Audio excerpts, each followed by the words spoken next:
Hello, you beautiful bastards, and apologies for a late start at the moment. I was just waiting for Toxic, but he's running on a little bit late as well, and plus I had to do a little bit of a rush job because dear Nix, who usually does the slides, forgot to. I thought he did the slides to this stream, so I pretty much had to rush about and do my own little screenshots for this movie. So tonight we will be talking about Miami Vice 2006. I'm here with Critter Kingsford, and later will be Lord Toxic. And how you doing, man, Critter? How you doing? I'm doing fine. If I feel so naked with no musical intro, I know I love having that intro on, but we like are running late, so I thought let's just fucking start the thing. like someone just Come walked on. into the room. I know. And I've just started really terribly as well. I'm stammering, but yeah, let me get my focus back. So Miami Vice 2006, directed by Michael Mann, maybe 22 years after he pretty much made this, pretty much produced this show, made it the big hit it was in the 80s. Because this guy pretty much is the reason why Miami Vice had this big pastel look, because Miami pretty much changed for the show because of Michael Mann. And then we come back to what over 20 years later, and yet he's actually in full creative control here, and it just doesn't work. But we are talking about this now because I'm a big fan of Miami Vice. I'm already doing some streams on Sunday. One of my top 5 episodes of series 1 is still fucking giving me a lot of subs, and I'm really grateful for that. And Toxic really suggested we talk about Miami Vice 2006 because, yeah, it would be a very interesting talk because it's so incredibly different from the show, yet it's pretty much done by the same guy who made the original TV show big, and yet it just doesn't work. And we really need Toxic on here to defend it because he actually defends this movie, and I would be really interested to hear his points. And Well, from let what me I'm let me this let me jump yeah. in. I when this film came out, I heard bad things. I loved Miami Vice growing up way back when. So I'm like, okay, Mm. and I just never bothered. So I was hearing bad, not bad, like mediocre. It wasn't as great. It wasn't a great film. And I was so I hearing know the that same. Yeah, I was hearing Toxic. the same. Right. So Toxic's going to show up and say how he loves the film. It's a great film. I Yeah. found just to do the research, I found about 5 or 6 guys talking about the film, and they were pointing out some of the flaws. And we can always get into this later about budget and the casting and the creative control and whatnot, and where there were filming locations and script rewrites. But all 5 of these guys were saying, "Oh, it's an amazing film. It's a great film." But I don't agree. I don't see it, and I'm like, I kind of felt like, is it just me? Like everyone loves this film, and I'm not the guy. But what was the IMDb rating? And I could just look it up myself. I don't think it was that great, but Hey, it's not to poop us. yeah. So I was just like, all right, well, everyone but me must really enjoy this film. So I know it seems to be like I said, it seems to be getting a cult following. Some people are kind of defending this movie, and I just don't see it. I mean, okay, the action is pretty realistic because yeah, Michael the Mann's action was is great. Yeah, really fucking good at these realistic gunfights, and he does a great job as well, really making you feel the impact and the danger. And you can really tell they've done their training as well, with all the tactical stuff. And there are still some good little ideas, with the way they drop the shipments. Like they have to have 2 planes. One is a legitimate plane that's authorized to use as cover. So, but they have to fly really close, just so I like that. I looks thought that like was yeah, kind of just so it cool. looks like one plane on the radar. Okay, I Yeah. really like that. And some of the moments where they have to be undercover and it gets intense. Okay, that's really well done. The problem is both of the characters, I just don't see any difference between these two. They're both very stoic and very tough, and that's it. And I really don't. They don't feel like partners. They just feel like 2 strangers who are working together, and there's just no personality to them. Well, and again, I'm sure Toxic will yell at me. Heat and Manhunter. God, the Keep, even the Keep, although that's more fantasy, but Manhunter and Heat and Collateral. Collateral was amazing, but Yeah, I just felt I was watching 2 hours of Michael Mann clip reels. I mean, it oozed his style. It completely drips of, which is not a bad thing. It looks like a Michael Mann film and feels with, but it just, something just felt slow. Oh, a sex scene. All right, then a little bit of plot, and then someone else is making out, and a little bit of plot. Yeah, how many fucking times does he shag fucking Gong Li in like a short amount of time? I think like 3 times, doesn't he? It's And like I also it's not like, even been 5 minutes. I'll say this realistically, the woman, there's the not so much the girlfriend, but also the agent, the blonde with whose name I don't remember. Yeah, Um, she's supposed to be Gina, and she had a real cool moment, but yeah. we don't fucking know her. We know Gina in the 80s show. We don't know this fucking Gina. But I'll say action wise, it, like you watch, oh, for God's sakes, Predator Badlands, which is maybe a bad example because she didn't have her legs, but the 5'10" woman beating up 200-pound bodyguards. It seemed believable because she wasn't really fighting any big hulking guys, and it's already explained that she's trained. So I kind of accept her Mm. as a capable female boss girl. And I also like that Jamie Foxx's, sorry, Tubbs' girlfriend is also smart and not really that helpless. Like she understands the concept, even saying, hey, almost like, hey, we should break up because I'm going to distract you. And then when she was kidnapped, she yells out some hints, airport and train station noises, you know? Yeah, I mean, So, yeah, so Naomi she Harris. wasn't, I like that she wasn't, she wasn't helpless, but she wasn't a super uber duper boss girl. She was a well written, strong female, I Yeah, she guess. does kind of handle a situation a little bit braver than the Trudy in the Yeah.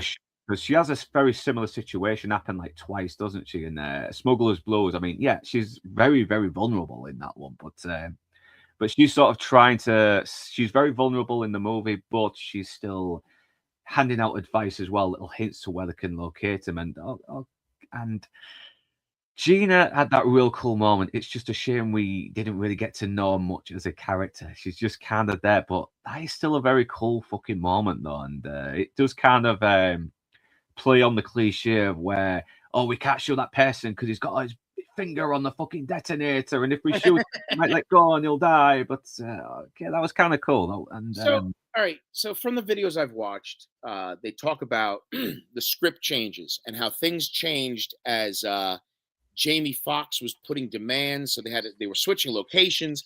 I am really curious to see what the original script ending was going to be. Plus, I'm I interested. wonder, Yeah, and I think along that same lines, when he was trying to get Tom Cruise originally, I wonder what that script would have looked like.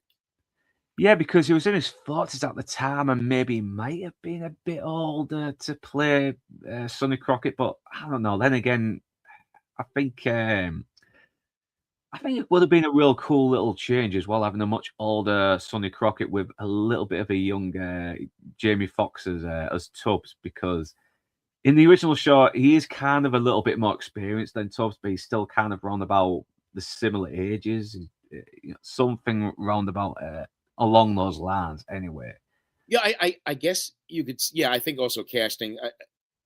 They seem like the same side of a coin.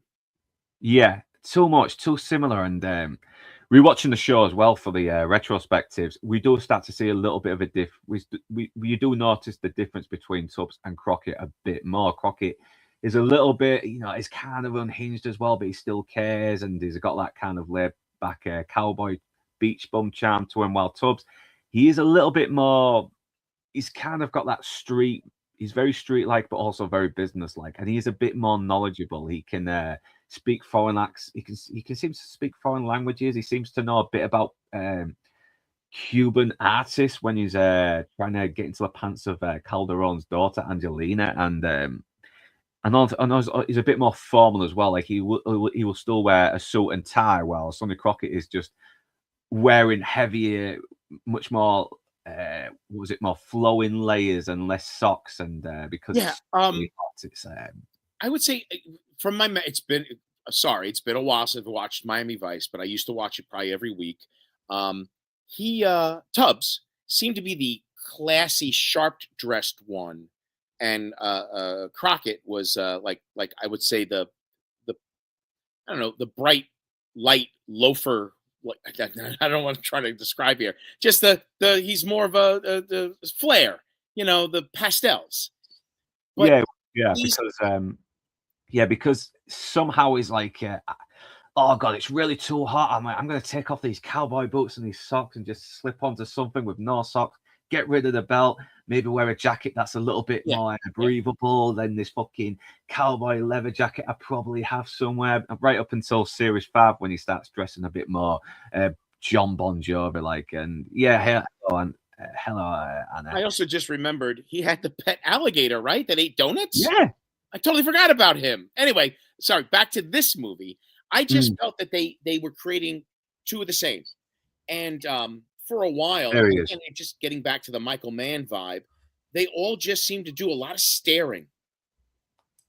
Yeah, it's much more brooding, isn't it? I mean, toxic and the villains. Everyone, like I told my wife, like everyone's just staring at each other. I'm like, I couldn't get it. Oh, thank God, toxic.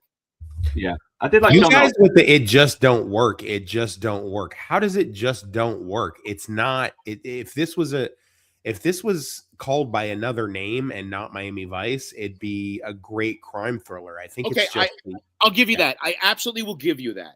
But it's presented as Miami Vice. That's where the problem. You're absolutely right. If it was like, Florida Cops, I gotcha. But it's not. And so I got this baggage of the TV show from back in the day, and I'm trying to wrap my brain around this, and I just felt it was dark, a lot of brooding, and a lot of staring. I really only have one pet peeve with this thing, and then another one's a mild one. The primary one is the lighting in this is really bad in most of the set pieces. The lighting's just horrible. They had done so much better with Collateral 2 years before. Yeah. So the lighting in the meeting place, because I had to rewind that scene where they do the first meet and greet, and Crockett and Tubbs have they have a backup plan in case it goes awry. So they have Switek with the fucking grenade, and he like tosses them a grenade in the fucking thing, and so that they can just put the cartel guys on the back foot and stuff. Like I had to watch it like 3 times. Like what just happened here? I didn't even see what occurred. So the blocking and the lighting was really bad there. The final shootout, although it's got a couple of really excellent parts of it and it's brutal and it's realistic, it's still a bunch of, well, there goes, oh, wah, wah, wah. I told you she's awful. That's got to be you, Luke. Okay, the common denominator, that's got to be you, Luke. Every time we hear that, that's your cell phone too close to the computer. When you've got eyes as deep as intense as Farrell does, you damn well better do a lot of staring. And he does it great. It's kind of side quest wise, I'll say it's kind of 10 years later, he would follow up True Detective season 1 with True Detective season 2. And that's also criminally underrated. And he's fantastic in it. He's like an aged Crockett in that. And he's just really well done. He's actually an incredible character in that. Just looks almost exactly the same too. He's got the same look and all this stuff. It's just basically him like 10 years later, more fucked up, more smoking and drinking and drugs and things like that. But I digress. The other thing is to allude to what one of you guys said because I was listening to it when I was driving in here, and it was a lack of the excellent backup cast didn't get as much time to shine. They give Trudy so much, and then like Gina doesn't really get to do a lot except for that baller ass fucking headshot double tap that she does inside the meth trailer. Beyond that, everybody's kind of criminally underutilized, and that sucks. I mean, I get it, but I mean, to be fair, the show was like that too. Crockett and Tubbs took center stage, and the rest of their merry men on that squad didn't really get a chance, except for Castillo. They didn't get to do much. I guess I might also bitch about the casting of Castillo. I mean, I like that character actor that was in Collateral that plays, but I mean, he's just horribly miscast. Yeah, he's just not got that very imposing presence as in no. James almost. No, if he was talking about like jazz band or something like that, he might be a little bit more effective. But to be trying to be the filling the shoes of the great Edward James Olmos, I mean, it's just not really possible, is it? So yeah. But going back to Switek and Zito, I mean, yeah, okay, yeah, because Crockett and Tubbs would take center stage, but we still got who those characters were, you know, even just by the odd little jokes they did, you know, the little banter they had. yeah. But here they're just here. That's it. I never really got that sense of friendship that John Deal and Mike Talbot had in the show. It's like, but then it's a 2-hour movie, and they're trying to put a lot in already. So it's, who knows? Maybe there was some scenes on the cutting room floor I was probably about would to have split say, them out. you know, he did do a rewrite, so you got a wholly whatever the original script was, you got a whole different ending apparently that was filmed. So Yeah. again, I don't know if the internet is filled with deleted scenes or the DVD had deleted scenes. So yeah, wondering if The DVD did have a few deleted scenes, but it wasn't anything like spectacular. It was like a larger robbery scene when they rob and pretend that they're Haitian, you know, dope robbers, so they can get in good with the cartel and give them their shit back. And there's like a boat race scene in the thing that they do in the beginning where they're like surveilling somebody, and then that's when they meet up with the Haitian pimp that they're going to meet later on in the club. That's about it. So I guess my theory's gone. Like, just wondering, some directors they film a whole bunch, and then just I'm not saying one way or the other that that's not true, but I am saying that, like, I had the DVD and it was a special edition DVD, and I don't remember. I was excited to see and then some of the stuff is cool that they add back in. There's a longer sex scene, I think, or something like that. But I mean, it's not anything that like changes the movie dynamic by very much. My other weird complaint is everyone looks like they need a shower, and even after they have sex with their women in a shower, the next scene they still look like they need a shower. Well, that's Florida. So I'm from Florida. You kind of always look a little sweaty and dirty, and there's not much to be done for it. So it's getting the slides up now, but yeah, the thing when you mentioned about the speedboat race that being at the beginning, I think it makes sense because it just starts, doesn't it, with Encore, Do You Want More, with fucking Linkin Park and Jay-Z, and let me get this slide up. But yeah, so it does really feel like it's just started very abruptly here as well, because surveilling a guy called Neptune who's trying to was selling pimps to Switek and Zito, and honestly, I did not know that was Switek and Zito because they don't really mention it. I thought it was actually customers they were surveilling, but no, we found out later. And you know, the great Dominic Lombazzosi, you know, you drive like you're blind. Yeah. I know, it's such a shame because I could sort of see him being a little bit like Switek a little bit. It's just a shame we don't get enough fucking scenes with him. And no. And this is another thing that really sort of bugs me as well. There was just no chemistry amongst the cast the way there was in the show. It's I mean, they only get like one cool scene where they're like where they're kind of engaging the snitch guy, and they're just like taking over his Eddie Marson's character. Peter Mullet, Eddie Marson, he actually acts like a fucking snitch on the show. Oh, he's so good. Yeah, he is so good. Anytime he shows up somewhere, if you guys ever get a chance, there's a TV show called Ray Donovan. Hey, give me Black Man. And he plays the brother on Ray Donovan. He's amazing in that. He's got like cerebral palsy. But he's a boxer on top of it, so it's really he plays an excellent character in that show. But that scene where they're bracing Nicholas the Snitch, played by Eddie Marson, and they're kind of just taking over his shit. Like he got Zito going, "Hey, does this thing get all the channels?" And he's just laying in his bed watching his TV, and then Switek's like up at his refrigerator. He's like, "Why are you guys doing this to me?" And then Trudy's like, "Could you live a life of crime? So we're taking over."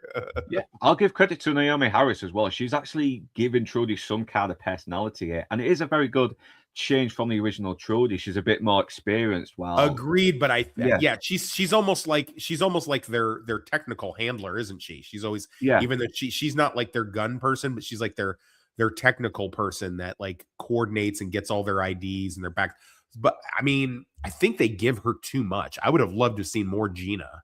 Because I mean, she gets that one scene to shine, and she just doesn't get much else. Fucking cool. It's like, come on, you've got some real good potential in there. Listen, whatever else you may think, I mean, Michael Mann knows how to do them gunfights, and in that theater, when that freaking rifle goes off, everybody jumped halfway out of their seats. And Yeah, that I was the remember watching that. highlights for Yeah, me. he fucking tore that guy apart. We will get to that later, Yeah. but man, he really does make that work. So obviously, Neptune's kind of got on the way as well, but they've got a call from Alonso, and apparently he's sold out some feds because they were threatening his girlfriend with this neck bomb that we see later. Yeah.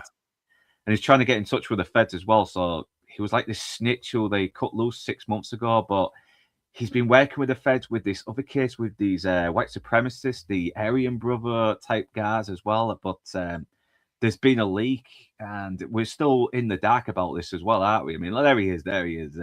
Yeah, you drive like a goddamn maniac, you do. Yeah, Neptune. Oh, I also remembered was the psychotic fucking arms dealer that Le Chiffre was. Yeah.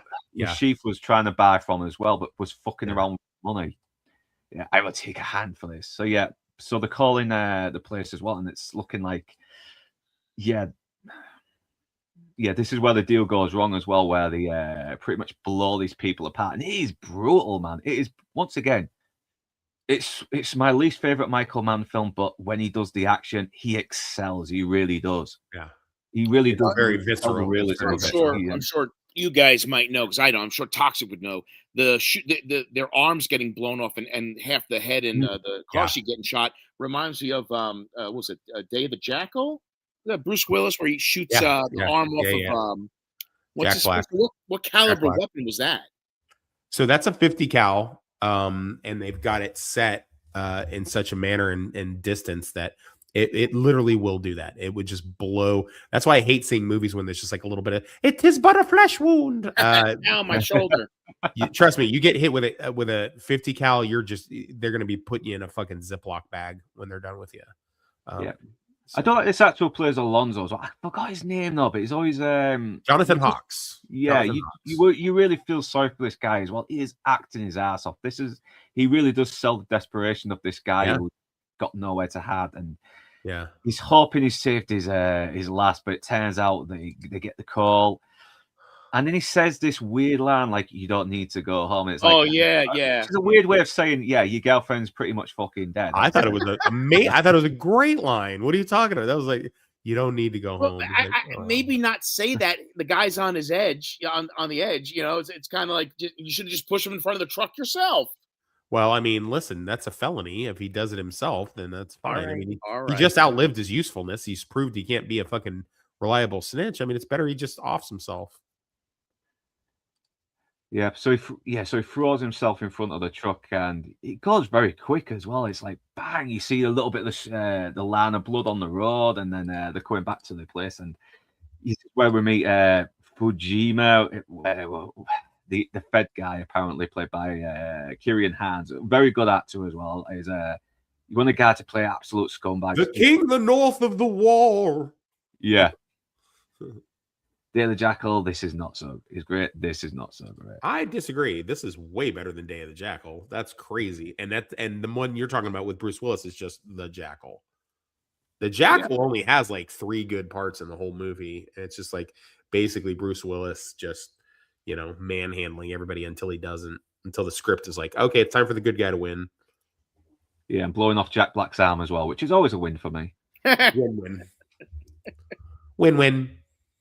Yeah, so it's basically giving him shit like, how the hell could you let this happen? And this is where we found out that there was it wasn't just the FBI on this, it was like the DEA, everything, and but there may be a leak as well to how this might have happened. And yeah, you're right, this guy is just wrong for fucking Castillo. He really is. He just comes across more as an ordinary boss, and that was not what Castillo had. Bags of personality just by standing still and looking at you. Yeah, that is. I don't feel that it would have been wrong to put Edward James Olmos in this role. No, he was almost asked to reprise his role, and he turned it down. But that's a shame. Yeah, but obviously, and Don Johnson, like you said in the chat, Don Johnson did suggest Colin Farrell, but Colin Farrell, I think, is just very miscast. He plays a very good stoic sociopath very well, but I don't know, he could have. I don't think he was given anything to work with, or he was trying to figure out how to play this differently without mimicking Don Johnson. Well, okay. Well, I'll say the wrong this. ones. I'll say this because his character is so similar to the character that he plays in True Detective season 2. By the time he gets to True Detective season 2, which is a great show, by the way. Oh yeah, I love great- all but the 4th or 5th season's garbage. Yeah. When you get to season 2, it's a completely different characters doing a completely different story and a completely different plot, and it works and it's great. By then, Colin Farrell had really figured out how to do, because it came out in 2016, and so it's like 10 years after this. He had really figured out how to do this. I think he was trying a little too hard here to keep his voice, like do that impression of Don Johnson. I think he was trying a little bit too hard to do that. He has really great lines and he delivers them very well, but he's trying so hard to keep that monotone, soft-spoken bullshit. Whereas, like every now and then with Don Johnson on the show, as we know, he got to fly off the handle and, break character. But, and again, at the same time, but that's like a 7-season show. This is a 2-hour movie.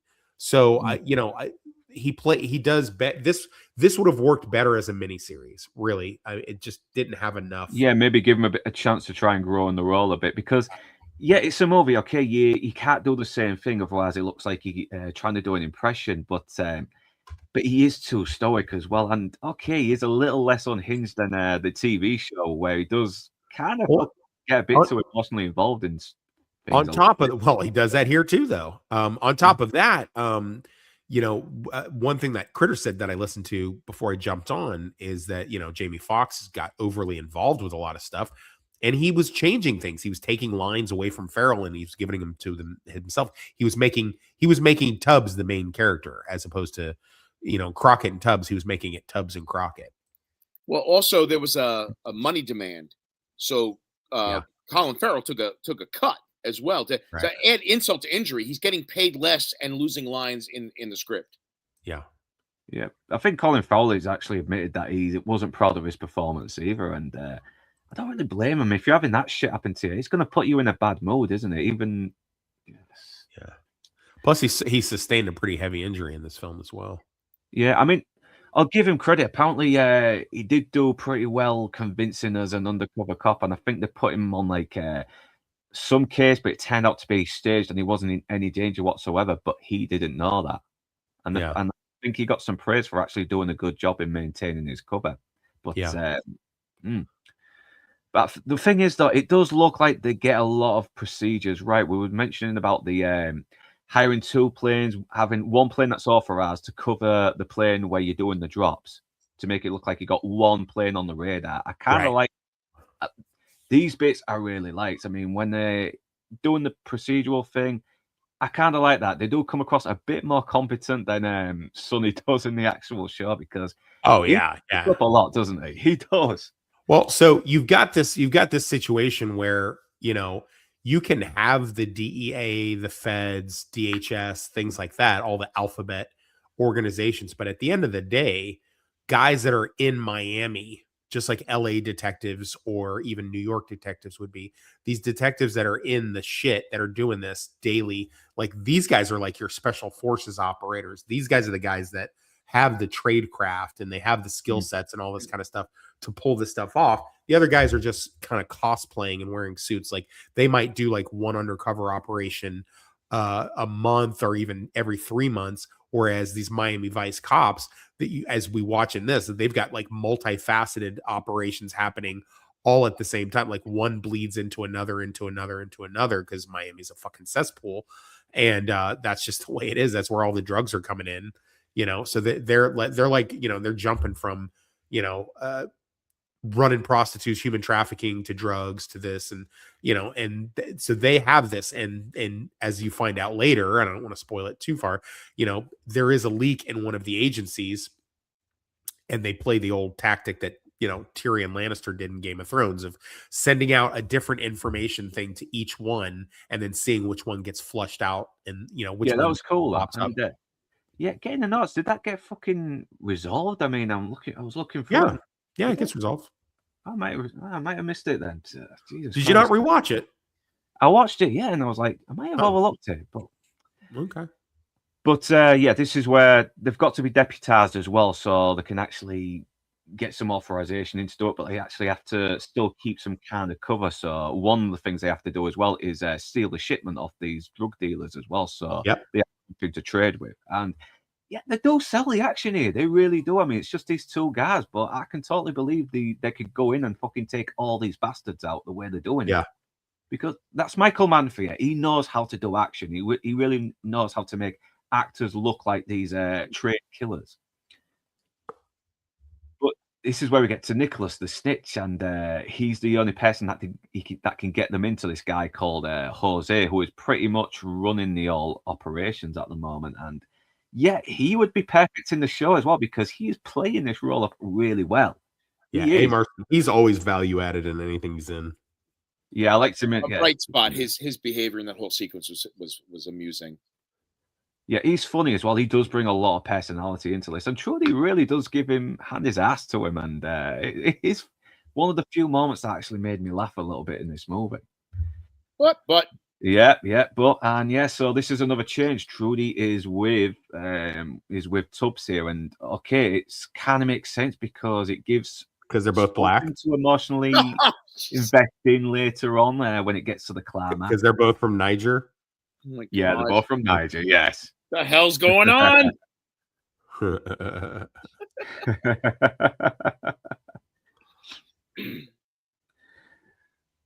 So yeah, they're at the moment later as well. They're discussing, the plan and everything, and Trudy's getting them into doing all the fake background stuff for them as well. And she's kind of doing this whole procedure where, they have some kind of record on some things, but then they've disappeared a few years later as well, just to make them a bit more, I don't know, maybe a little bit more deep cover, make them come across as professionals who know how to not get arrested, maybe something like that. And this is where we meet Montoya here as well. This is where we meet Jesus as well. Yeah, so they go to the country to meet with Jesus, and I do actually like John Otis here as well. I think he is he's pretty fucking menacing. I mean, this guy can actually read you as well. He knows. He seems to be pretty perceptive, except for Tubbs as well. He seems to be too trusting with Tubbs, but not trusting enough to Sonny here. But we do get some good lines here as well, and it is really intense. I mean, it's like you're auditioning us for a job. I mean, no, your job auditions us. But yeah, he's obviously it doesn't always. It kind of goes tits up a little bit, so they have to resort to extreme measures where he just pulls out the grenade on them as well and threatens to blow everybody up like a complete madman. And this guy's such a fucking piece of shit racist. He's like, I trust you, okay? To Yeah. He's like, but he looks at the white guy, but you I not trust, okay? It's like, dude, why? Because I'd have been like, why? Because I'm white. Yeah, hey, you're racist, bro. Like, let's just get that out of the way. It's like, yeah, he did actually come across as a bit of a threat though, as well. I mean, he looks like someone that you better make a good impression, otherwise your ass is grassy. Yeah. No, he's also a good character actor. He pops up in a lot of stuff. Yeah, he's Silver Linings Playbook as well, where he likes to listen to like death metal and that, so he can get his frustrations out because his marriage. He's good because he's able to navigate, and then he plays the kindly sheriff in Predators versus Aliens Requiem. Then he gets to be kind of not scary, but at least intimidating in The Drop, where he's there with the chick that plays Gina. They're in that as well. So yeah. Oh shit, nice one, man. It's a good movie too, The Drop. Yeah. But yeah, this is not well blocked, and this is not well lit. It's got great dialogue. The plot is what I get it. It's the audition, and it's like an undercover work. It's like that episode we watched the other day where Crockett goes down and he's the hitman, and he's just like, I don't negotiate. This isn't even a renegotiation because I don't negotiate. I want an extra 30 grand. And just like really put, sometimes you got to push it because that's what a criminal would do. A criminal would push it. So you can't be a cop and they've like, hey, we're only going to give you $500,000 for this job. Okay. And you're like, okay, that's cool. It sounds good to work for you. You got to push back and be like, nah, pussy, you're going to give me like triple now because you hurt my feelings, and because criminals almost very likely a sociopath, psychopath, or on drugs, or all three. So they're not just going to take it. So that's how they mark you as a cop, is if you take a low bid. So Yeah, plus you got pride and reputation as well. I mean, right. if you make other gangsters feel like they can walk all over you, you're fucked. You got to make them feel like, no, I walk all over you. You're fucking Yeah. nothing to me. Apparently, he does kind of start to consider it after fucking Isabella starts getting on the case as well, and apparently she's like she does kind of do a bit of mystery. She does bring a little bit of mystery there as well, but then we get this love story, and I don't buy the chemistry between them. But No, it's one of those things. Yeah. I guess I do have more to bitch about. I'm discovering more as we're redoing it. She's extremely attractive in an Asian way, but Yeah.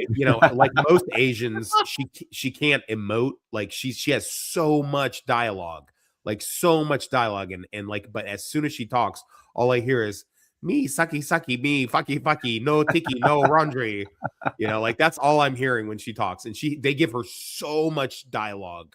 And I know she's like an Asian model, and it's like she's very statuesque, but that doesn't really do it for me. I'm a tits and ass guy. I mean, I'd be banging Gina out for sure. So yeah, the love thing between them is just it would have worked better had they had like a hot Latin, like imagine Sofia Vergara in this role. Like that would have been, or even Salma Hayek.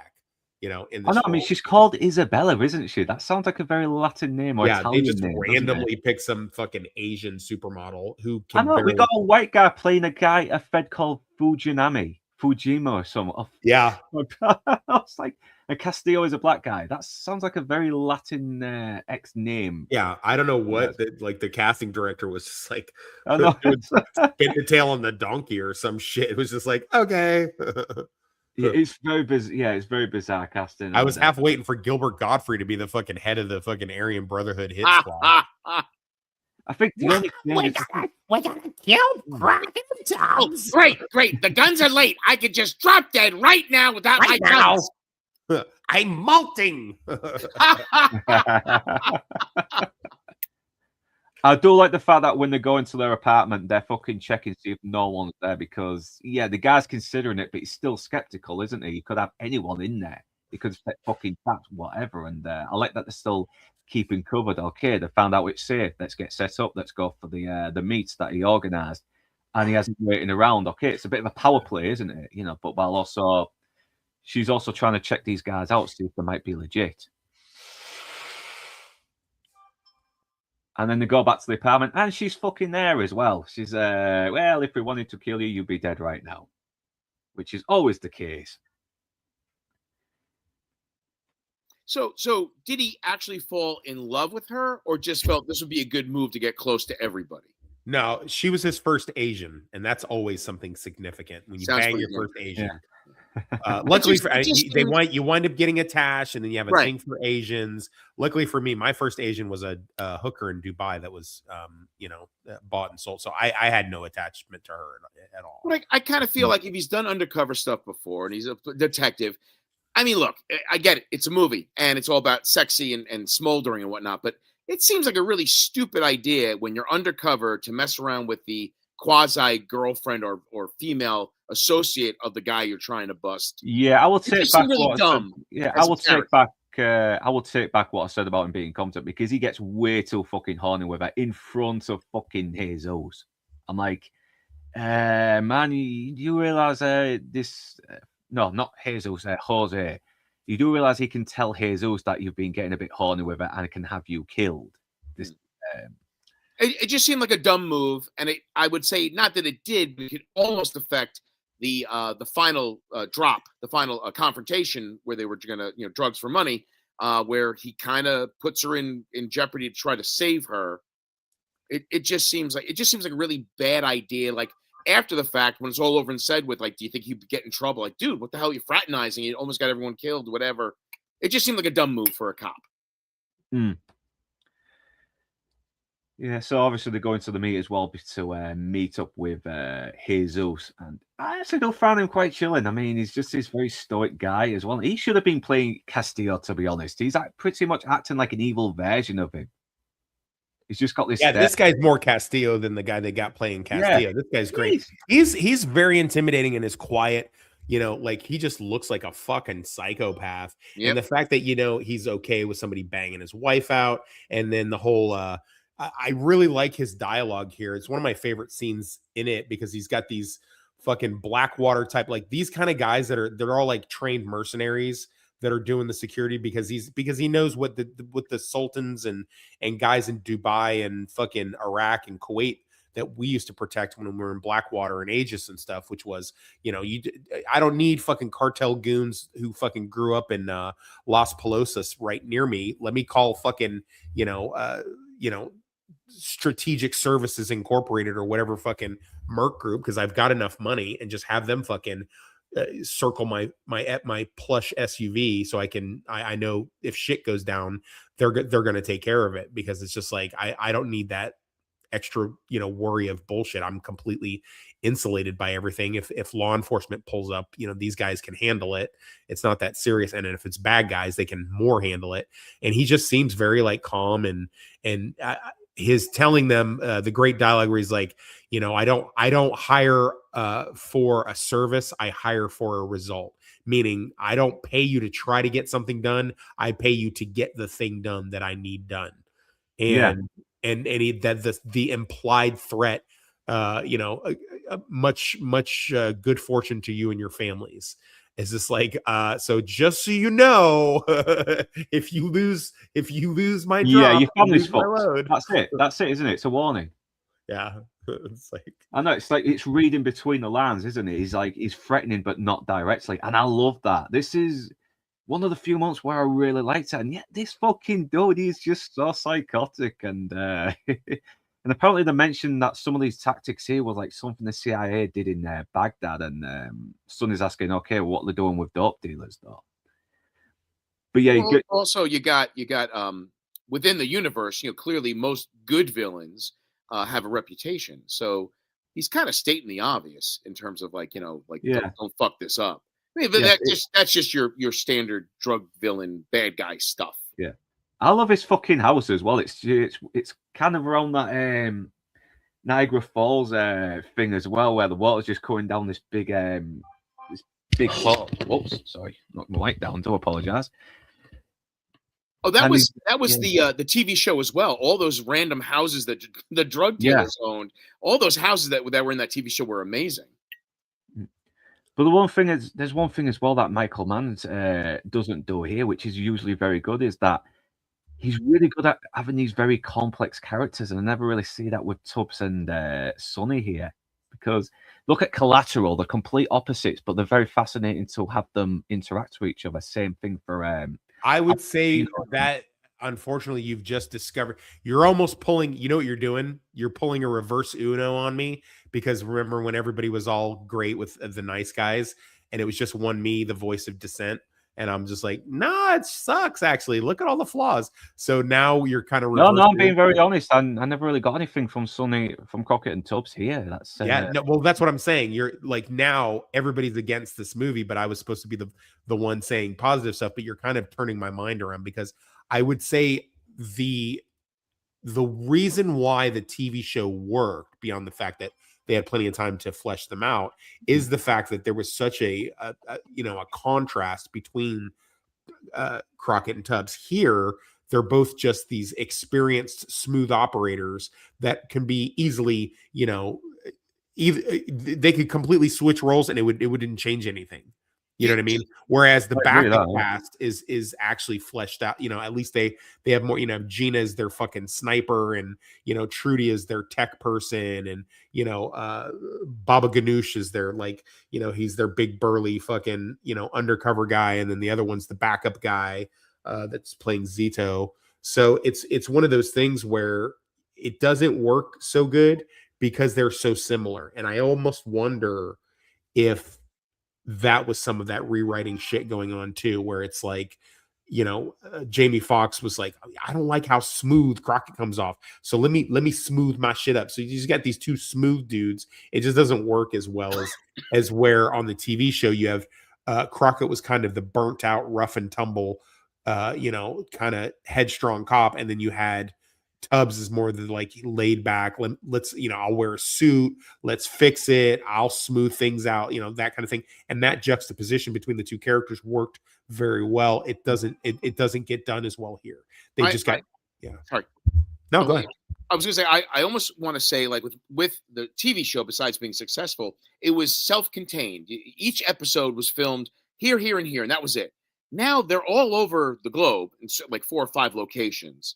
And not that he's certainly not a bad director, but I almost wonder if the turmoil and the rewrites and the behavior of Fox and maybe to a lesser extent Colin Farrell, did that throw him off his game, that he was just in mechanical mode where he's just directing Michael Mann scenes and the nuances of characters was kind of left to the wayside? Because unlike your background, your secondary characters were all fleshed out, he was dealing with these two guys not really working well, and he's rewriting stuff and he's dropping pages of a script while everyone else had their character development and they were all set good to go. And maybe he just wasn't directing as well as he could because of the crises on hand.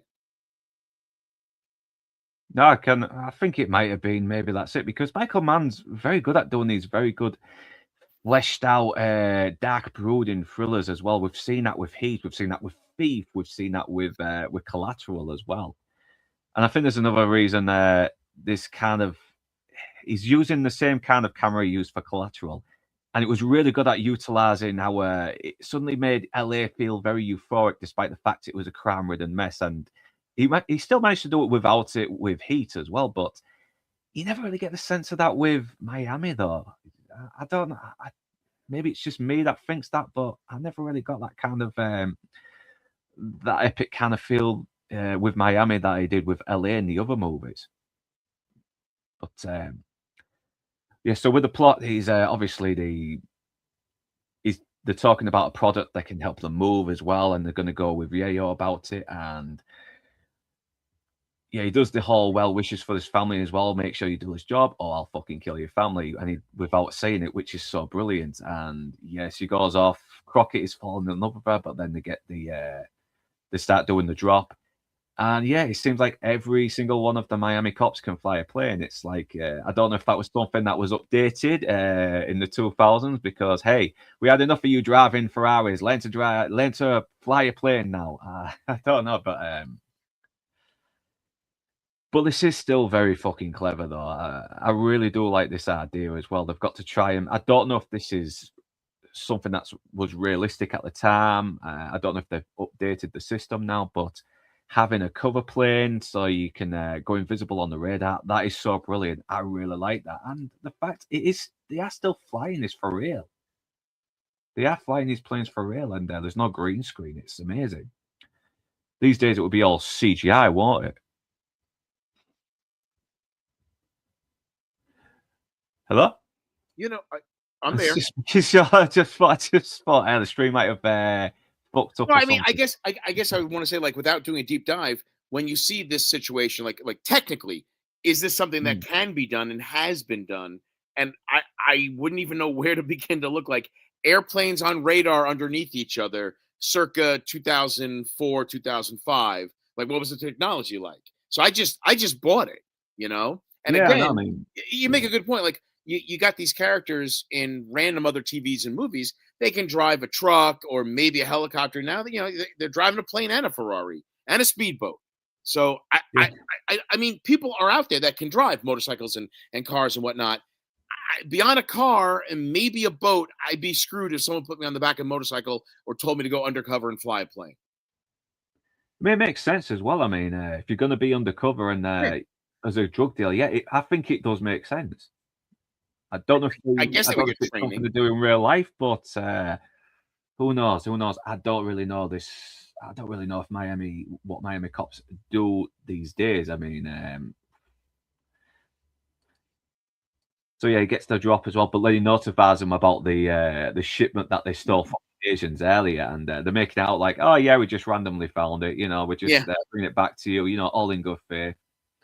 But he does see this as a good way to sort of get the trust of Isabella here as well. And obviously he brings back the line from the mojitos that he's partial to. And I don't know. I just don't see. He doesn't seem to have the same charm Don Johnson does in this scene. And obviously, you mentioned earlier that he kind of plays this role in True Detective and does it very well. And yeah, maybe it works better in that. But we don't get that banger track by Moby that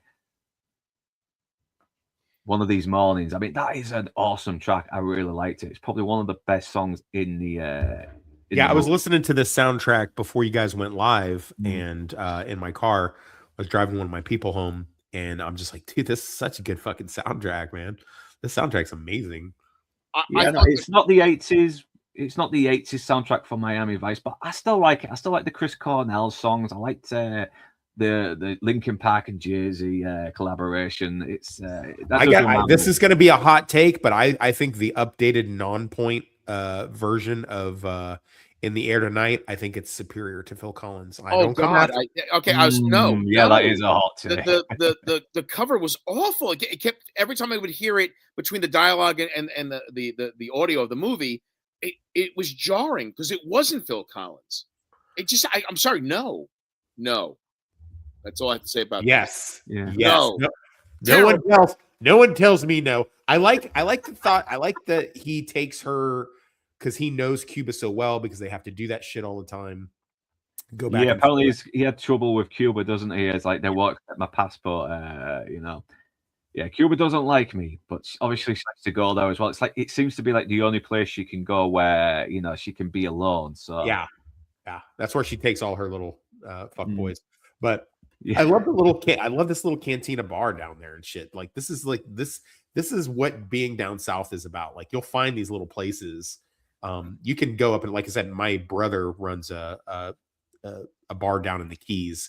He used to be an insurance guy, and then he went down to the Keys on vacation and never left. I said this on the other stream that we did for Miami Vice, and he went down there. It's just like he was like, I'm just staying down here. And they just opened up a bar. It does look like a pub as well. I mean, look, it's got all the old black and white photographs as well, the shitty wallpaper, all the wooden counters, everything, and it does look like a British pub in a way. A very small British pub. I like it. Yeah. As I got older, I have a appreciation for hole in the walls or old man bars versus the techno quasi dance club places. Critter, because we all believe your fucking old fat ass with one foot is out there at the techno fucking you and Lance out there together. What is he spinning you around in your wheelchair? You fucking you moving the glow sticks around? Miss me with that bullshit. No one's believing that, Critter. Listen, God, I love this club. The vibes are so good. Oh my God, it's lovely. When I ran that speakeasy, I was doing the jig like there was no tomorrow. I'll bet you were. Hey, right? We don't call. Hey, listen. We don't call them. We don't call them jigs anymore. They're Stop it. Where's the Simpson clip with Krusty? This is not your stream. It's Northern's. Yeah. Man. Yeah, she's kind of cute though. Fucking hell, I don't think I've seen her in anything else though. I might have done just probably overlooked, but no, she was fucking some producer or something that month, and they were like, "Hey, Michael, listen, I hate to do this. I know you wanted to get Salma Hayek,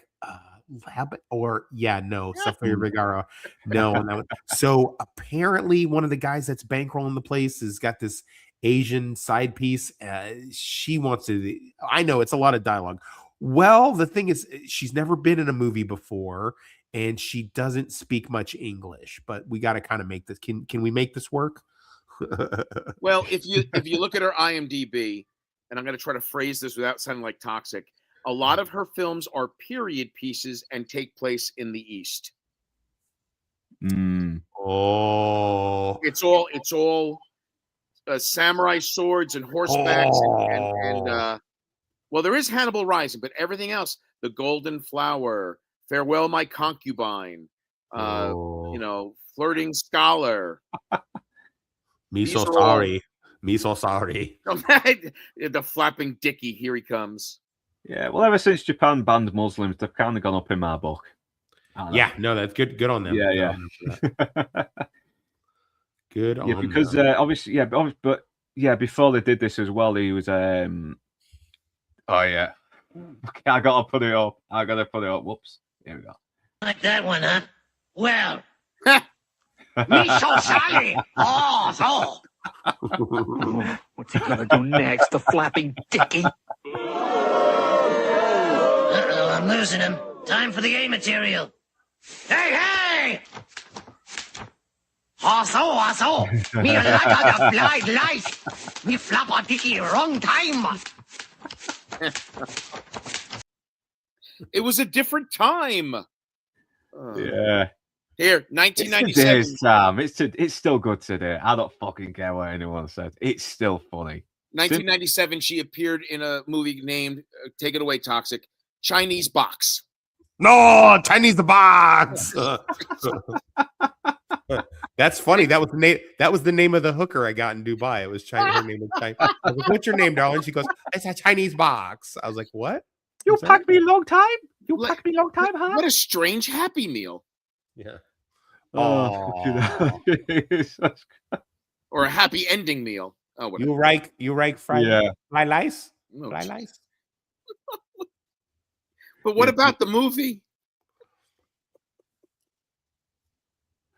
Sorry, man. What? I said, what about Miami Vice 2006? Quit downloading fucking Asian porn and fucking stay present in this thing, man. Jesus.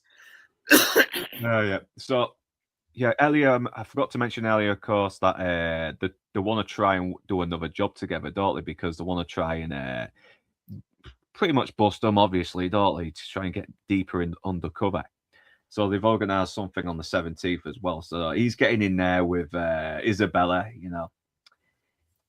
And they do the backstory thing as well, which I'm guessing he was lying about his father being a trucker and that. And Lynyrd Skynyrd he would talk about Lynyrd Skynyrd playing this place, and you know, but it seems like he is a little bit as well because he's obviously trying to get in their good books as well and build their confidence. And he's obviously conflicted because he's in love with her. So they go to a place. She shows a mother who died while she was young. She's a translator, and I think she mentions these guys are like capos, at least something like that. But never mind. Moving on. This shag, I think, for like the second time, and he discusses about maybe doing something. Like maybe doing an investment for zero as well, as long as they're partners and get 25% of the runs. And she's very skeptical about it, you know, because it's a very dangerous deal. It might piss off Jesus and Jose, but then she says 70%.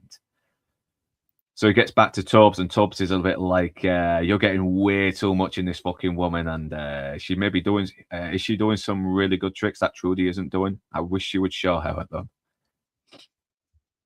So he tells Japanese white guy Fed that they're going to be they need to do another job, and they need to keep on doing it as well. And he's not very good. He's not very happy about it as well. It was going to be this one deal. Are there supposed to be slides right now? Oh yeah, so it's not coming up. You got to remember. Yeah, it's if you put a clip or a video on and then you go out of it, you have to put the slides back up again. Yeah, forget my own head if it wasn't screwed on. Here it is. Yeah. I thought I put it back up, but yeah, he meets a Japanese white guy Fed to say, we need to do more of these jobs as well. And he's like, okay, I'm not very happy about it. And Castillo says, just do the fucking thing. It's like, well, my superiors may not be happy when I may have to go through them. And he's like, listen, don't bullshit, just do the fucking thing. And okay, I kind of like that. He's like, yeah, he's acting like a total bureaucrat.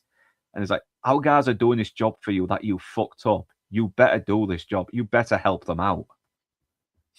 So yeah, the problem is when you get to like, so if you have low-level law enforcement, right?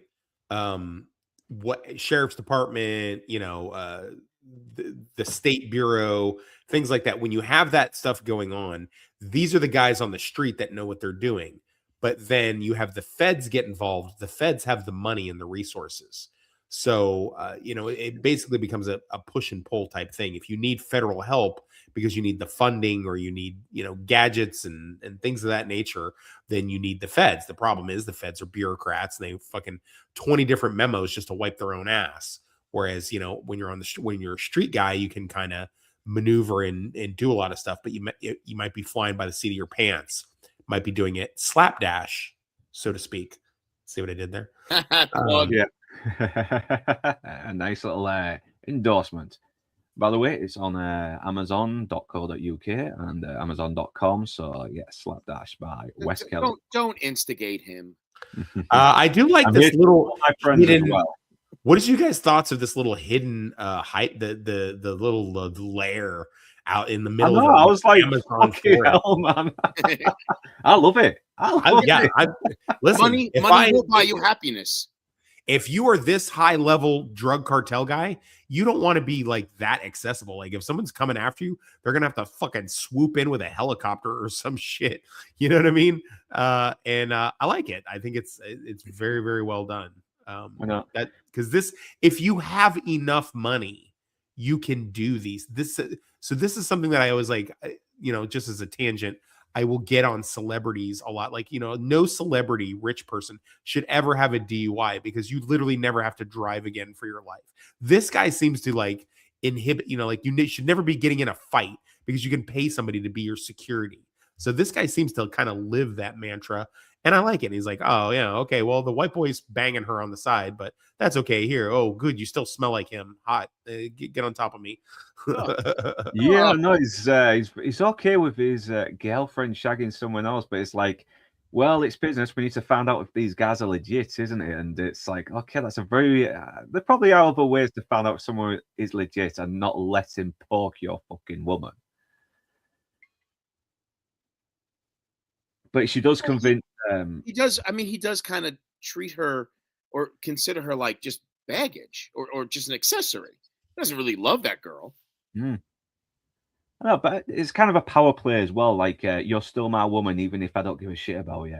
Yeah. No one can have you but me. I have that power. No one else does.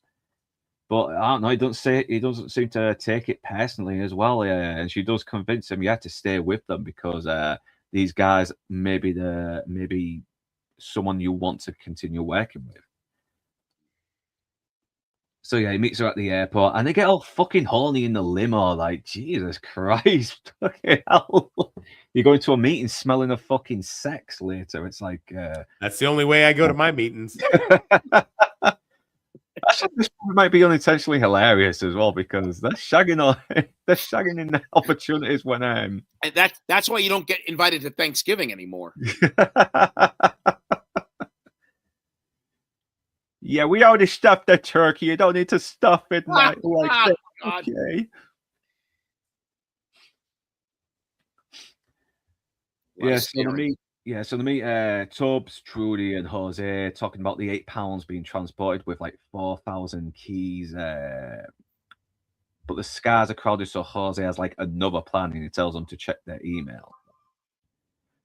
And Jose calls Jesus at the coke shipment street. I mean, it's a street where everyone's just packing a load of cocaine. So yeah, that's how fucking bad your streets are. And then he starts realizing, oh yeah, these two are shagging. They are, and it's like, yeah, nice one. You're just bringing a lot of unwanted attention. You should be keeping incognito about where you stick your dick, mate. But anyway, that is almost a little bit truer to Sonny in the 80s show. He sometimes does very silly things, but now we got this whole thing where he is basically trying to push her into leaving this life, isn't he? He sees that maybe, you are a total scumbag like these other people. You have some good in you. And if the chemistry was a bit better, I probably would have cared a bit more. But sadly, don't. I really don't.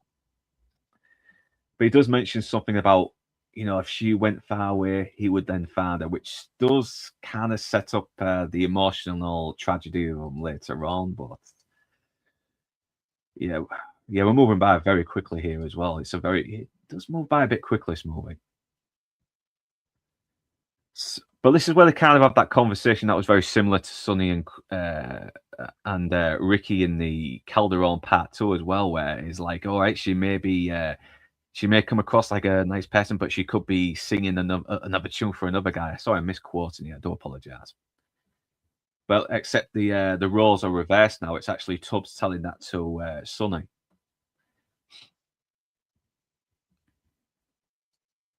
So yeah, they get the shipment ready, and this is where Trudy gets kidnapped by one of the white supremacists. And he gets the call as well. And yeah, this is where we get the nice little setup with the airplane noises coming in. And once again, kind of hacks back to Smuggler's Blues a little bit because she has like a bomb attached to her and everything, and they gotta get it off her. But she can hear the sounds of the plane, which I thought was really cool. It's a nice little detail. And yeah, it really does look like a proper trailer trash pack place. I mean, look at that. That is, they need a nice fucking Mexican housekeeper. They really do. Well, I'll say this: she's No. That when the cartel comes up, she could just be like, "No, Mister Tubbs and Mister Crockett not here. You are fuera, no fuera." Can you just go buy the Glass Plus, please? Me need one lemon pledge. I keep the lemon pledge in the glass glass. No fuera. I will say I like that she's a damsel in distress, but still intelligent because she knows the lifestyle that she's associated with and connected to with her cop undercover boyfriend. Yeah, no. So I think it does get a little bit more interesting because you have actually got something to be emotionally invested in a little bit anyway, because we have seen that they have some kind of history with each other. I mean, it's not done as well as most films, but okay, you know, I mean, it's something. But yeah, they get the call that she's kidnapped. He lets her know that, and they do get on Castillo as well because they hear the plane noises and everything. And they did like how they kind of track them down as well. They found out this trailer that's got all these different antennas as well, and it's like, yeah, it's got to be because how else have they got all this high tech stuff? So it's probably the only trailer park that has some very high tech satellites, which is a big giveaway. And yet, Suddy, Colin Farrell sells the ruthless fucking sociopath here, just choking this bastard out. He's, you know, he's like a soldier here. And yeah, we get the shootout as well. They do the whole pizza thing. Wait, we're delivering pizza. Yeah, and the pizza we're delivering is your death, motherfucker. Oh, with the extra side of anchovies in your ass, bitch. Yeah, they should have done that. So yeah, the guy's holding a detonator, threatening to blow her up as well if they comes closer. And some guy tries to take out Tubbs with a razor blade, but Tubbs just he slices the bastard up and caps him. And yes, he gets that really good line about nah, I'm gonna shoot you in medulla. This bullet's gonna travel at 3,600 meters a second. What happens is that this bullet will hit you in your medulla oblongata and will shut you down instantly. And then he goes to say something else. Which I thought was cool. That was a badass line. Your thumb won't even twitch. Right. Yeah. Your thumb won't even twitch on the detonator. Yeah, and it kind of he goes to do something. He goes to make a move, and she just fucking murks his ass. I know that was badass because in any other film they'd be like, "No, don't shoot him, otherwise his finger will let go of the detonator and blow everyone up." But no, it's like, no, you're dead, and the rest of your body won't react because the brain's just shut off before everything else. Right. I know. I also like the fact that Tubbs beat the fuck out of the little tweaker. Yeah. Oh, nice. Brings back memories here, Toxic. 5 minutes ago, probably. Who knows? Nice. Yeah. Oh man, the drinker just went live. That's crazy. He's man, every time. You don't know. I don't care. I'll just make something up and fuck your streams up there, lowbrow bush league. If you're gonna go fucking live, come on here, man. Anyway, I could use the extra. Yeah, get your ass in here, drinker. Put me in a fucking prima donna. We don't like black people either. We'll all be on the same. Yeah, we're good. Look, there's my uncle. He made an appearance. Oh, nice one. I bet he shows that scene every time, right? This is the bit where Gina blows my brains out. I'm kidding. I don't have. No.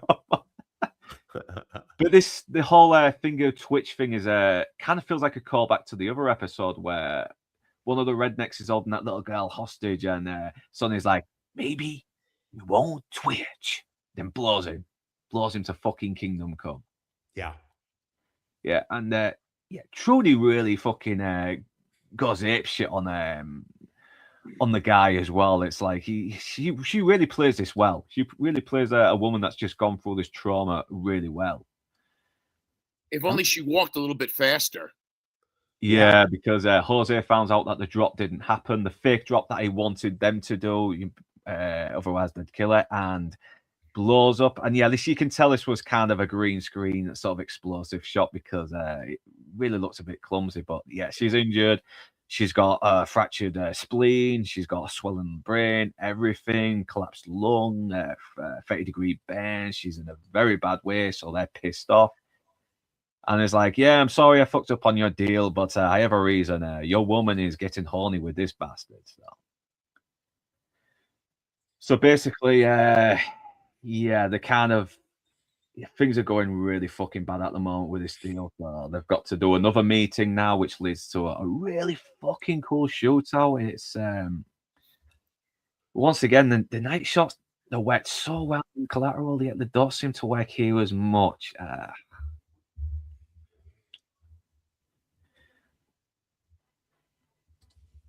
Hello. Yeah, sorry about that. Just moving on with the slars. Let's get past this as well. So yeah, she's injured very badly, and then some color correction on that one.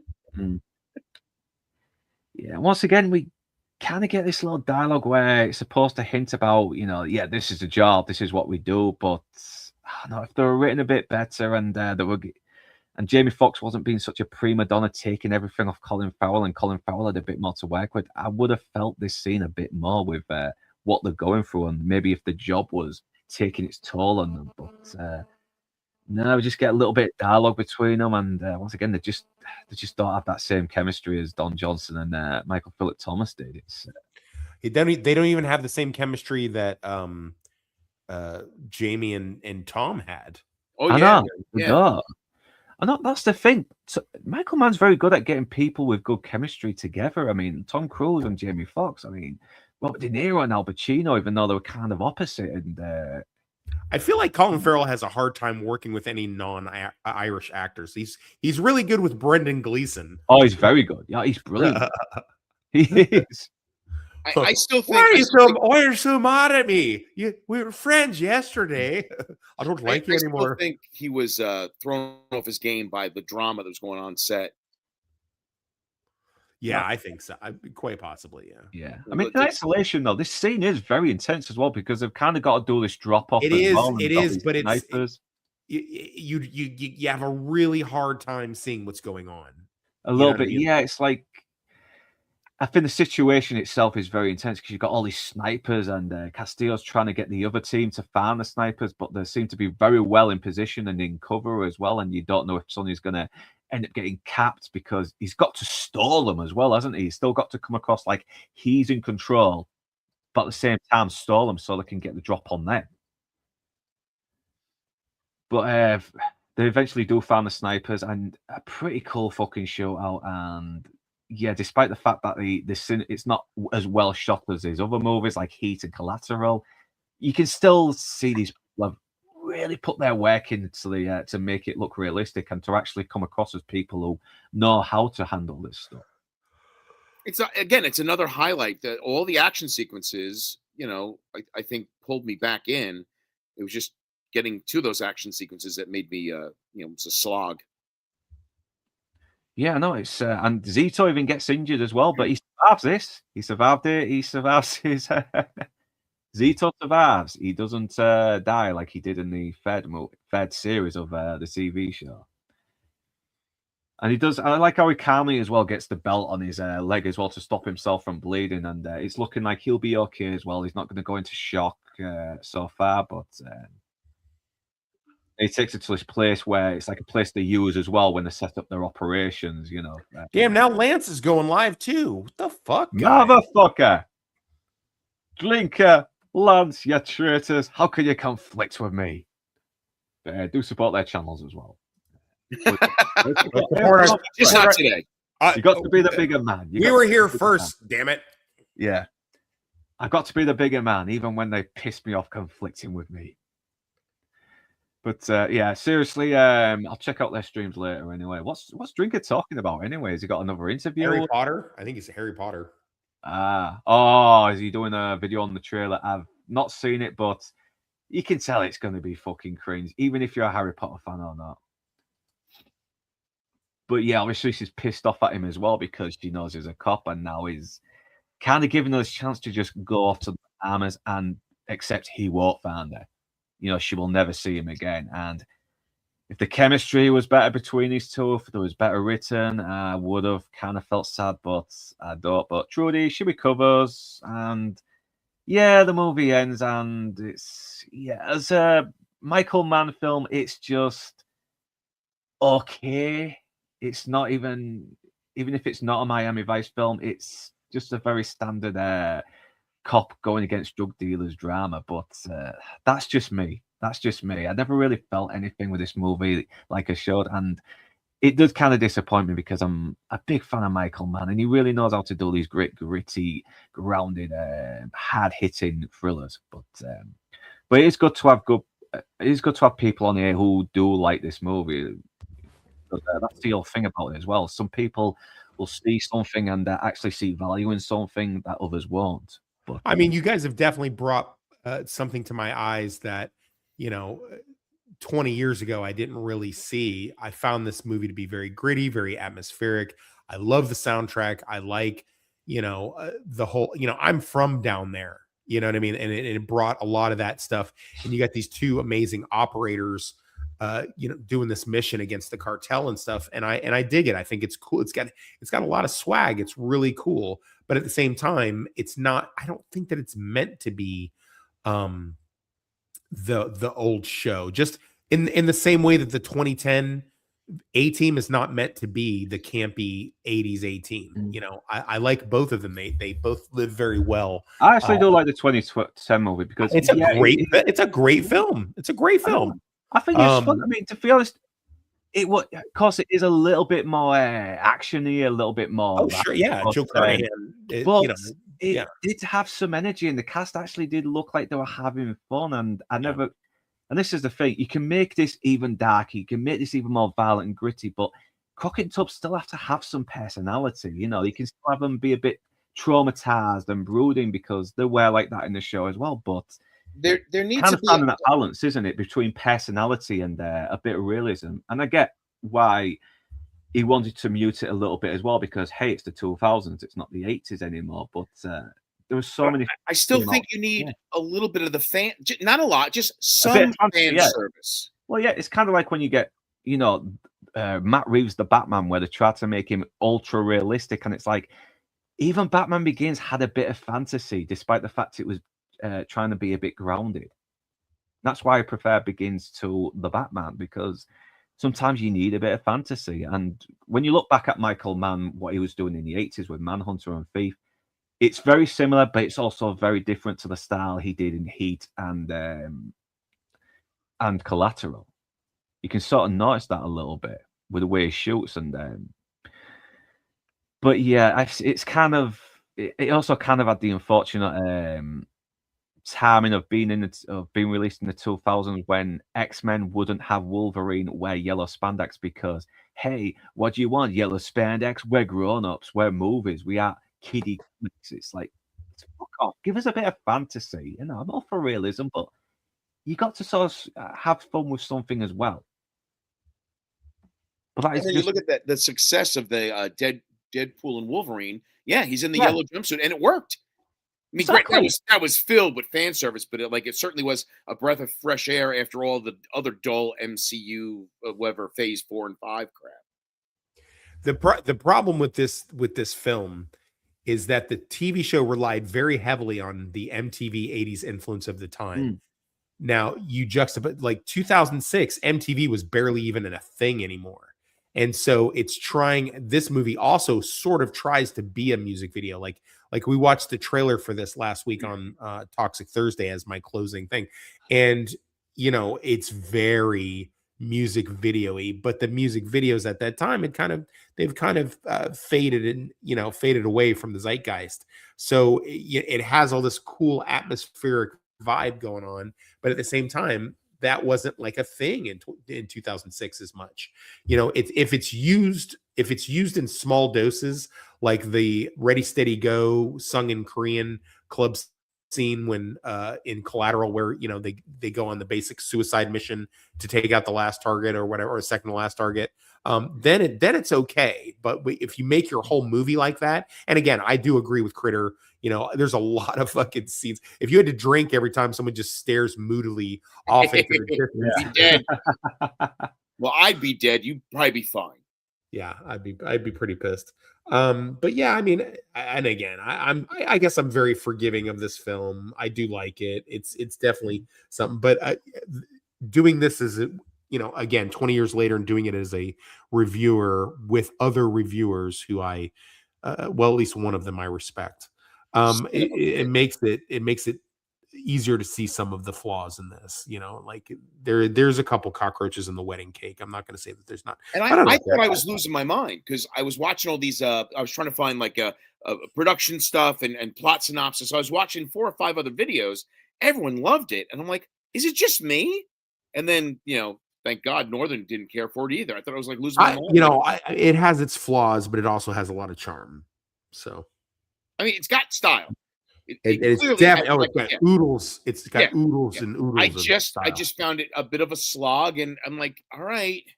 Yeah, but no, yeah, good. I mean, it's the 20-year anniversary, so we had to do it. So I know, and plus it kind of goes back to as well when creators. He wasn't really creator of the show, isn't he? He produced it, but it kind of goes back to when someone had something that was big and attached to his name, and he was pretty much kind of responsible for it being big as well, because then go back to it 20 years later and just not doing just as much as making much of an impact with it as he did before. It's kind of like with George Lucas going back to Star Wars after 15, nearly 20 years after Return of the Jedi, and then Phantom Menace is just kind of like, really, that's what we did. What the fuck, man? And it's the same thing with Ridley Scott as well when he goes back to Gladiator 2. First one was like a big smash hit, Academy Award winner. It's over 20 years later, 25 years later, and you've got the second one, and it's a complete dud. It's like no one likes this movie. Well, and granted, this is a drama thriller cop piece, but there are countless TV shows that got turned into movies that all just did horribly. And I'll think of like Chips and Dukes of Hazzard.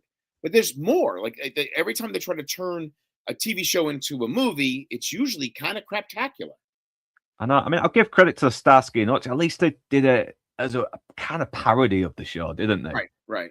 I know. And I actually found it funny. I mean, I have big respect to the original show. I've only really seen a couple of episodes, but I don't know. The Ben Stiller and Owen Wilson one did get some fucking laughs out of me, and Vince Vaughn. I liked it.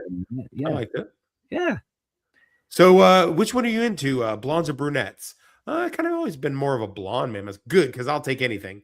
Yeah, I mean, say what you like about it. Owen Wilson and Ben Stiller had some fucking good chemistry, and this was back when Will Ferrell was like a really funny guy who just popped up a couple of times in movies.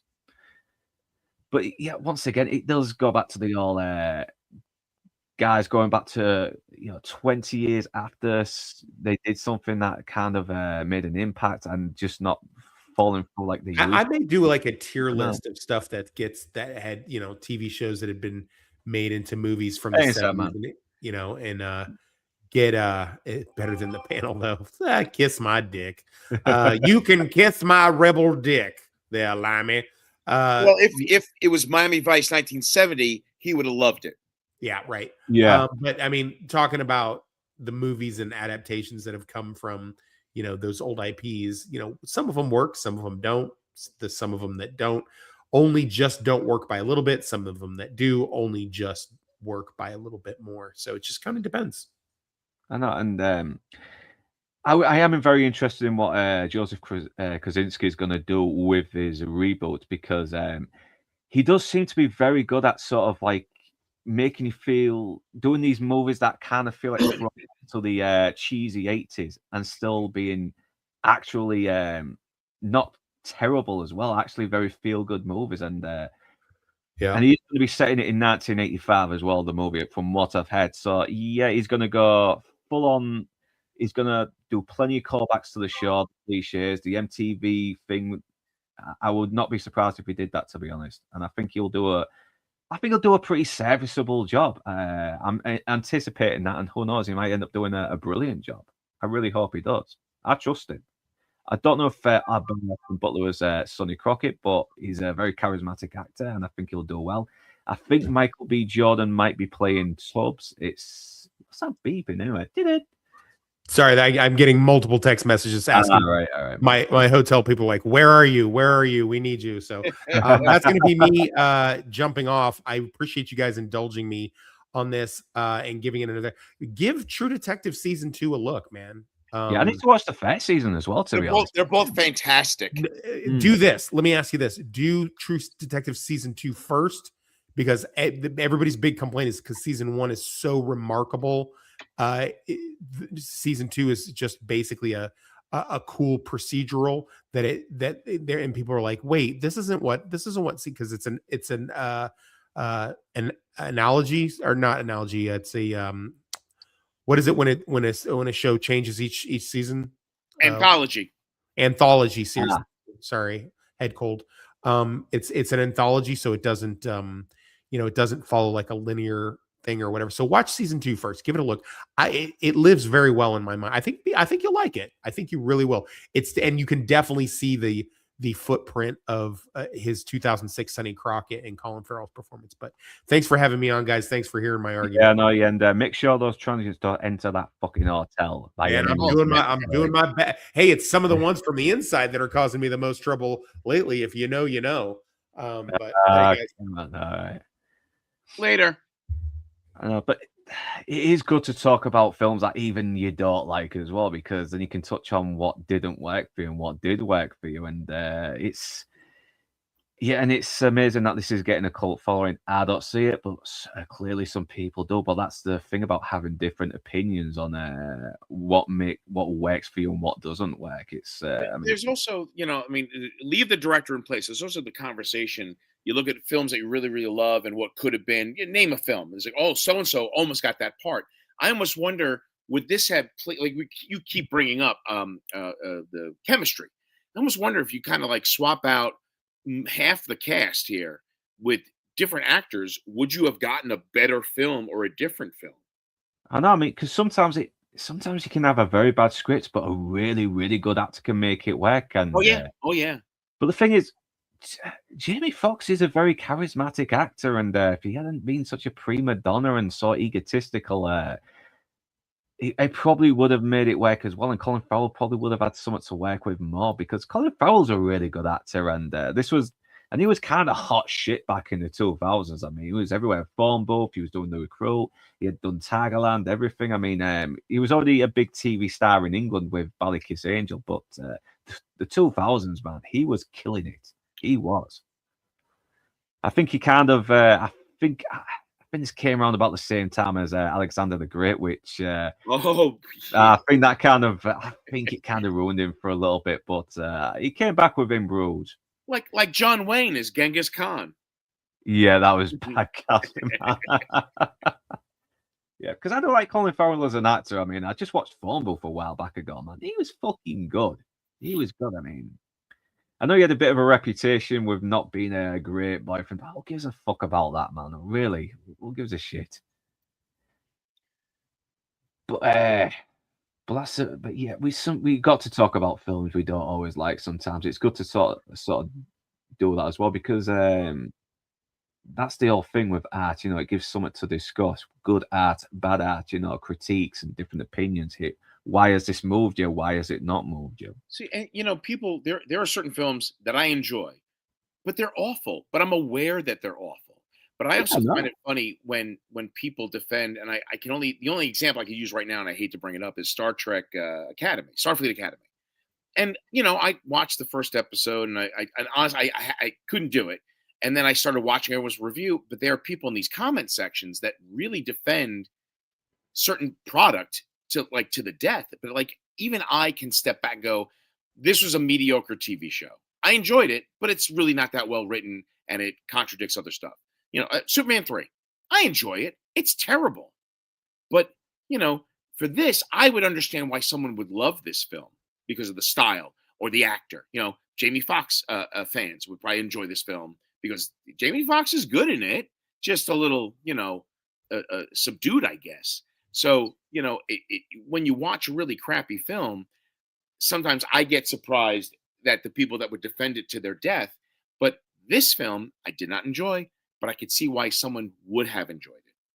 Yeah, I mean, it probably is as well because that's the thing. We can't really read or feel what other people feel. We just try to understand that that's about it. But Well, just like there are folks that love Woody Allen films. I think two of them are okay. The rest I can't stand. yeah, I mean, I like Annie Hall. I thought that was a funny movie, but I just don't like Woody Allen himself. That's it. But it's not going to stop me from watching Annie Hall because it is a very funny movie. It is. And Chris Walken has that weird fucking scene where he wants to drive his car into an ongoing truck. It's like, what the hell, man? And the car breaks down, and the only person that can give him a lift is Christopher Walken, because it's kind of weird. You got sometimes downright dirtbags can produce really, really good art. It's sad. Yeah, Polanski. I love Chinatown. I do. I like Rosemary's Baby. These are very good movies. I just don't like the director. But I do like Michael Mann, and this has brought up another point as well, because apparently Heat 2 is a really good book, but I'm also starting to wonder if it can translate to the screen. I mean, I'm hoping he pulls it off. I really do. I'm a little bit skeptical at a 50-year-old Leonardo DiCaprio who's. Is he playing a young Neil McCauley or something like that? I remember glancing at the casting. Decent actors, but I don't know. Yeah, I can see Kylo Ren doing a good job in the role as a very young version of Al Pacino's character, because he was a Marine as well, so he knows how to handle weapons, and he never gets. He really, unfortunately, never gets enough good scripts. I do want to check out Ferrari though. I hope that's a good movie. That's one I haven't seen, and unfortunately, it's not a topic I would rush out to see. Any kind of like that Tom Cruise Days of Thunder, and then even the parody with Will Ferrell. Talladega Nights. That's a very underrated comedy in my opinion. Car racing movies are not my thing, and it's no slam to how capable or well made they are. It's not something that would pull me in to go see. Same here. I mean, I need to check out Ford versus Ferrari as well, but I did like F1 as well, because once again, that feels like very old school sort of Jerry Bruckheimer and Krasinski, who is doing the Miami Vice has directed it, so that's why I trust him. I think he might do a better job as well, because he obviously has a great passion of these feel-good cheese fests that we just couldn't help but enjoy and quote with our friends and just watch with a few beers and just leave the cinema just in a good mood, because you've just watched something that has been made to entertain you by people who are very passionate about what they do. It's also unfortunate that you have a book, a well-made book, a book that everyone loves, and then it gets made into a movie, and it's like, what were you thinking?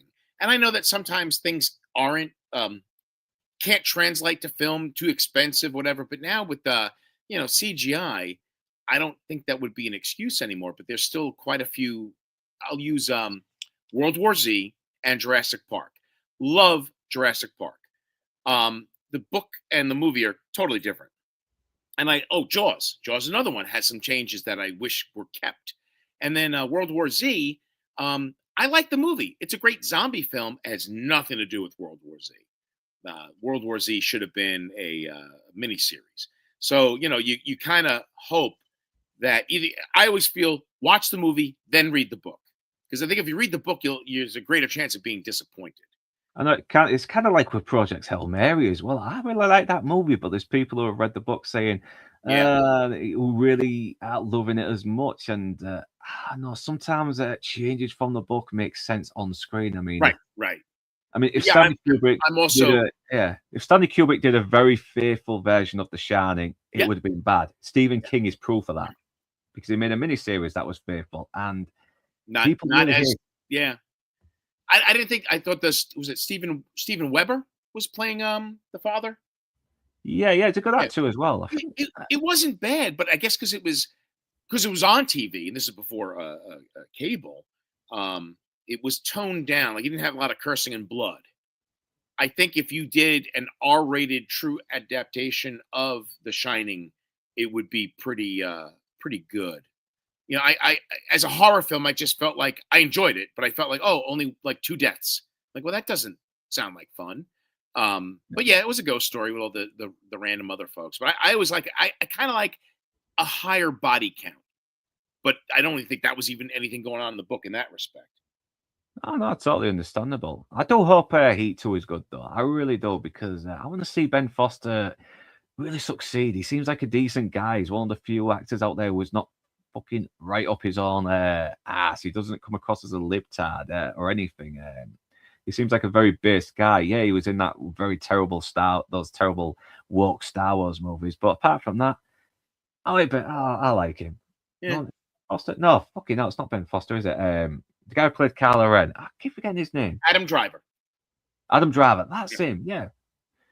So yeah, Michael Mann. I really hope Heat 2 is really good. I'm very interested in it as well, because it's kind of like a prequel and a sequel. It kind of does that Godfather Part 2 thing where it continues on from the first film, but it kind of goes back into the past, and to see how that kind of like parallels with each other will be very interesting. So Michael Mann, I love you, man, but this film was not your best work.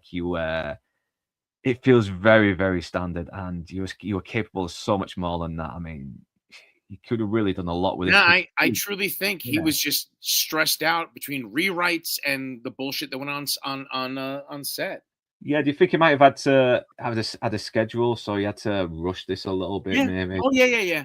I wouldn't be surprised, yeah. But Michael Mann, once again, I still love your fucking work. I love Thief. Love Heat. I love the original Miami Vice show. I need to watch that cop show with Dennis Farina as well, because Dennis Farina. Oh shit. Damn it. Cop I love Story, that show. Is it Cop Story? Not Police Story. That's Jackie Chan, isn't it? Yeah. Oh, damn it. Crime. I know. I gotta look it up, and I'm anyway. This movie needed more Elvis the Alligator. He did, yeah. Yeah. Elvis the Alligator rocks, man. That would have been like a lighthearted moment in this film that's pretty dark and brooding. Yeah, because the TV show had personality, and I know it was made because it was the 80s, but you could still have done a bit more of a darker, grittier movie and still given it personality, because Michael Mann, even Heat and Collateral had personality as well, because they had these very good, complex characters who were so opposed, but at the same time, there was this philosophy between them that that kind of connected them together. Yeah. It's kind of like Al Pacino and Robert De Niro's character. They're both guys that are just obsessed with what they do, and they aren't very good at anything outside of it. But De Niro's kind of trying to connect with someone on a personal level outside of his work, while Al Pacino's character is fucking it up with someone outside of his personal level. Great little moments like that. Great little opposite layers that conflicts with each other. Side note: it's Crime Story from 1986, 1988.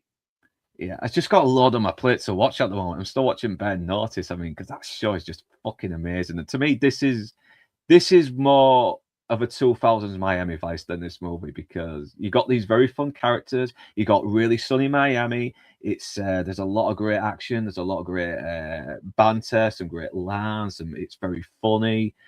And I just love the whole episodic concept as well, where he's kind of been blacklisted. He's been blacklisted by the feds. He's stuck in Miami with no choice but to stay there and maybe do some work and help the little guy, because he likes to help the little guy.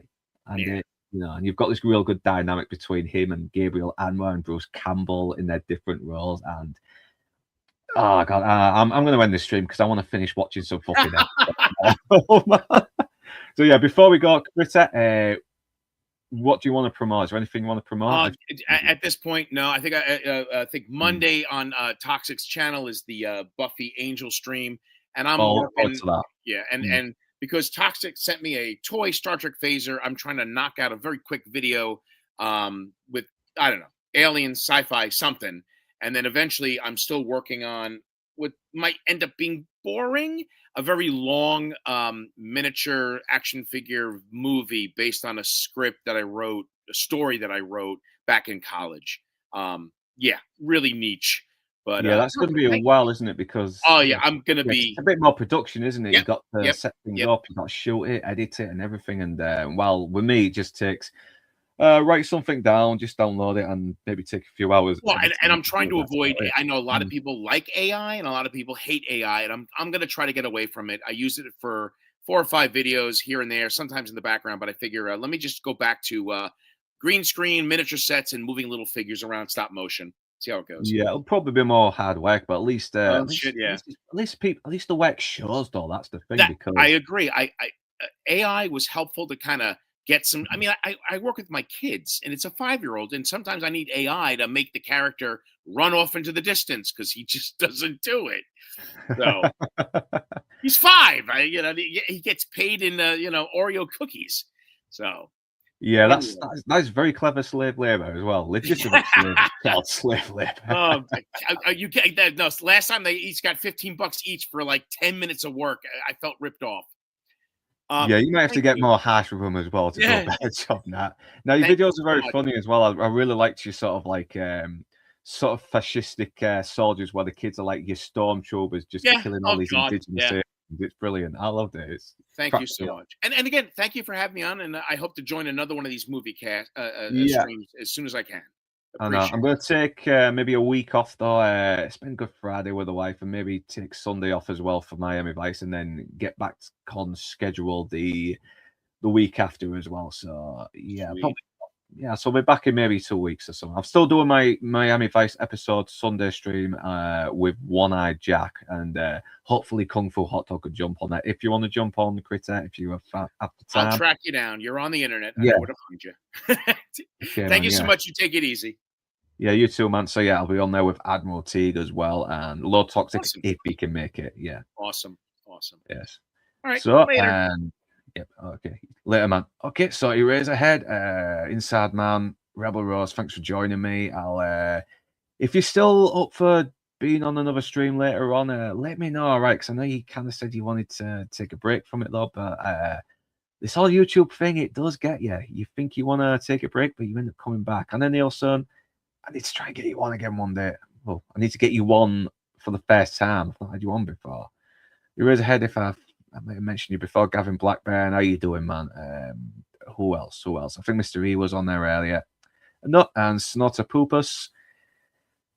And whether you beautiful bastards are Northern English or not, thanks for watching. But right now, that's me done, and I'm off to the pub. Have a good weekend, you beautiful bastards, and catch you on Miami Vice. Sunday, 6 o'clock. Bye.